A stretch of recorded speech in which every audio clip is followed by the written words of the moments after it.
WB গ্রাম panchayat syllabus 2024। তোমরা যারা WB গ্রাম পঞ্চায়েতের জন্য পরীক্ষা দেবে, তো সিলেবাস সম্পর্কে কিন্তু তোমাদের অবশ্যই ধারণা থাকা দরকার। আর সিলেবাস সম্পর্কে যদি ধারণা থাকে তো তোমাদের পরীক্ষা দিতে অনেক সহজ হবে। কেন গ্রাম পঞ্চায়েত বিভিন্ন পদের শিক্ষাগত যোগ্যতা, সিলেবাস, বেতন দেখে নাও।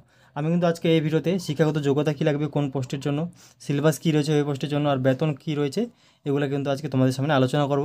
আর হ্যাঁ, তার আগে তোমাদের কাছে একটা অনুরোধ, আমি অনেক কষ্ট করে তোমাদের জন্য ভিডিওগুলো বানাচ্ছি, তো অবশ্যই চ্যানেলটা কিন্তু তোমরা সাবস্ক্রাইব করে রাখবে, ঠিক আছে? ধন্যবাদ সাবস্ক্রাইব করার জন্য। দেখে নাও, গ্রাম পঞ্চায়েতের বিভিন্ন স্তরে পঞ্চায়েত কর্মী, নির্মাণ সহায়ক, secretary, clerk, data entry operator, cashier এমনকি গ্রুপ ডি সব বিভিন্ন ক্ষেত্রে শূন্যপদ নিয়োগের নোটিশ ইতিমধ্যে প্রকাশিত হয়েছে, ঠিক আছে? নোটিশটা তোমরা তো জানো কী কী আছে।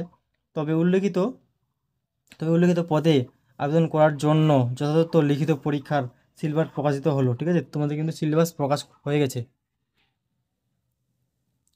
সিলেবাস প্রস্তুতি এই ভিডিওতে আলোচনা করব, ঠিক আছে? দেখতে পাচ্ছ কী আছে, প্রথমে গ্রাম পঞ্চায়েতের কর্মী, ঠিক আছে? প্রথমে কী আছে, প্রার্থীদের যোগ্যতা। এই পদের জন্য যোগ্যতা কী লাগবে তোমাদের? অষ্টম শ্রেণী পাশের সকল প্রার্থীরা কিন্তু এখানে আবেদন করতে হবে। তোমরা যদি অষ্টম শ্রেণী পাস করো তাহলে কিন্তু এই পোস্টের জন্য আবেদন করতে পারবে। আবেদনকারীর বয়স কত হবে? 18 থেকে 40 বছরের মধ্যে বয়স হতে হবে, আর কি পশ্চিমবঙ্গের বাসিন্দা হতে হবে। আর পরীক্ষা দেখে নাও, ইংরেজিতে কত থাকবে? ইংরেজিতে 10 নম্বর থাকতেছে, ঠিক আছে?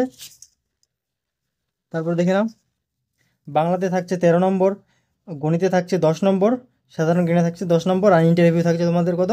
15 নম্বর, ঠিক আছে? এই হচ্ছে নাম্বার বিভাজন।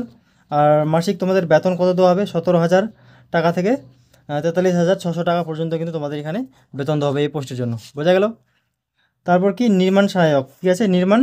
নির্মাণ সহায়ক কর্মী, প্রার্থীর যোগ্যতা। এই পদের জন্য যোগ্যতা কী লাগবে দেখে নাও। প্রার্থীকে অবশ্যই সিভিল ইঞ্জিনিয়ারিং এর ডিপ্লোমা রাখতে পারেন, ঠিক আছে? অথবা কি গ্র্যাজুয়েশন থাকতে হবে সিভিল ইঞ্জিনিয়ারিং নিয়ে, ঠিক আছে? আবেদন করতে পারবেন। তোমাদের যদি গ্র্যাজুয়েশনে সিভিল ইঞ্জিনিয়ার থাকে তাহলে কিন্তু এই পদের জন্য আবেদন করতে পারবে।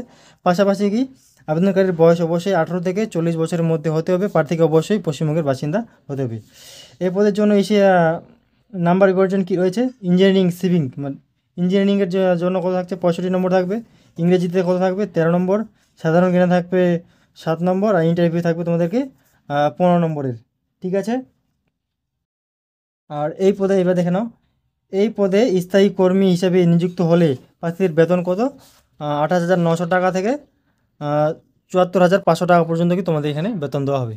বোঝা গেল?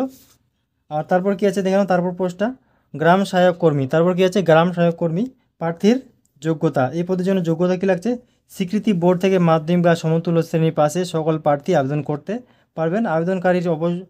আবেদনকারীর বয়স 18 থেকে 40-এর মধ্যে হতে হবে, আর কি পাশাপাশি পশ্চিমবঙ্গের বাসিন্দা হতে হবে। বোঝা গেল? আর এই পদের জন্য দেখে যাও নাম্বার বিভাজনটা দেখানো, ইংরেজিতে 25 নম্বর, বাংলায় 25 নম্বর, গণিতে 25 নম্বর, ঠিক আছে? সাধারণ জ্ঞানে 10 নম্বর, ইন্টারভিউ থাকছে তোমাদের 15 নম্বর, ঠিক আছে? এটা হচ্ছে তোমাদের নাম্বার বিভাজন। বোঝা গেল? তারপর কি রয়েছে? হ্যাঁ, এই পদে কর্মী হিসেবে নিযুক্ত হলে প্রার্থী প্রতি মাসে কত বেতন রয়েছে? 8,900 টাকা থেকে 47,500 টাকা পর্যন্ত তোমাদের কিন্তু এখানে বেতন দেওয়া হবে, ঠিক আছে? তারপর পদটা কী রয়েছে? গ্রাম সচিব, ঠিক আছে? গ্রাম সচিব কর্মী, ঠিক আছে? প্রার্থীর যোগ্যতা। এই পদের জন্য যোগ্যতা কী লাগবে দেখে নাও। প্রার্থীকে অবশ্যই কোনো স্বীকৃতি বোর্ড থেকে উচ্চ মাধ্যমিক বা সমতুল্য শ্রেণী পাস করে থাকতে হবে, ঠিক আছে? এবং কি প্রার্থীকে কোনো স্বীকৃতি সংস্থা থেকে 6 মাসের কম্পিউটারে অপারেটিং কোর্স করতে হবে। আবেদনকারীর বয়স অবশ্যই 18 থেকে 40 বছরের মধ্যে হতে হবে, আর কি প্রার্থীকে পশ্চিমবঙ্গের বাসিন্দা হতে হবে। বোঝা গেল? ইংরেজিতে কত থাকছে এই পোস্টের জন্য? 25 নম্বর, বাংলায় থাকছে তোমাদের 25 নম্বর, গণিতে থাকছে 25 নম্বর, সাধারণ জ্ঞানে থাকছে 10 নম্বর, ইন্টারভিউতে থাকছে 15 নম্বর। এটা হচ্ছে নাম্বার বিভাজন এই পোস্টে বা গ্রাম্য সচিব কর্মী পোস্টের জন্য, ঠিক আছে? বোঝা গেল পরিষ্কারভাবে? তারপর কী রয়েছে? বেতন এই পোস্টের জন্য দেখে নাও। এই পদে কর্মীরা মাসিক বেতন হিসেবে সর্বোচ্চ 22,700 টাকা থেকে 58,500 টাকা পর্যন্ত কিন্তু বেতন দেওয়া হবে তোমাদের এখানে। বোঝা গেল? তারপর কি নির্বাহী সহকারী কর্মী, ঠিক আছে? যোগ্যতা কী চাইছে দেখে নাও। এই পদের জন্য প্রার্থীকে অবশ্যই কোনো স্বীকৃতি বিশ্ববিদ্যালয় থেকে স্নাতক স্তর পাস করে রাখতে হবে, এবং কি প্রার্থীকে কোনো স্বীকৃতি সংস্থা থেকে কম্পিউটার অ্যাপ্লিকেশন অথবা কম্পিউটার সায়েন্স ডিপ্লোমা কোর্স করতে হবে। আবেদনকারীর বয়স অবশ্যই 18 থেকে 40-এর মধ্যে হতে হবে, এবং কি পশ্চিমবঙ্গের বাসিন্দা হতে হবে, ঠিক আছে? আর নাম্বার বিভাজনটা কী রয়েছে এই পদের জন্য দেখে নাও। ইংরেজিতে থাকছে 25 নম্বর, বাংলাতে থাকছে 25 নম্বর, গণিতে থাকছে 25 নম্বর, সাধারণ জ্ঞানে থাকছে 10 নম্বর, ইন্টারভিউ থাকছে 15 নম্বর। ঠিক আছে, এটা হচ্ছে নাম্বার বিভাজন। আর এই পদের জন্য বেতন কী রয়েছে দেখে নাও তোমরা। এই পদে স্থায়ী কর্মী হিসাবে যুক্ত হলে প্রার্থীরা 28,900 টাকা থেকে 47,500 টাকা পর্যন্ত মাসিক বেতন পাবে। ঠিক আছে, তো ভিডিওটা তোমাদেরকে যদি ভালো লাগে তো চ্যানেলটা কিন্তু অবশ্যই তোমরা সাবস্ক্রাইব করে রাখবে। ঠিক আছে, আমি কিন্তু প্রতিনিয়ত এরকম আপডেট নিয়ে এসে থাকি। আর হ্যাঁ, তোমরা যদি চাও পিভিআরস মানে এর গত বছরের আগের প্রশ্নগুলো কীভাবে প্রশ্নপত্রগুলো কীভাবে ডাউনলোড করবে একটা আমি ভিডিও বানিয়ে দিয়েছি, আমার ডিসক্রিপশন বক্সে পেয়ে যাবে। ওখান থেকে তোমরা কিন্তু ভিডিওটা দেখে আগের বছরের প্রশ্নপত্রগুলো পিডিএফ আকারে একটা ডাউনলোড করে নিতে পারো। ঠিক আছে, আমার কাছে কিন্তু ফাইলটা আছে, তোমরা ডাউনলোড করে নিবে। ঠিক আছে, তো যদি তোমার দরকার থাকে। ধন্যবাদ।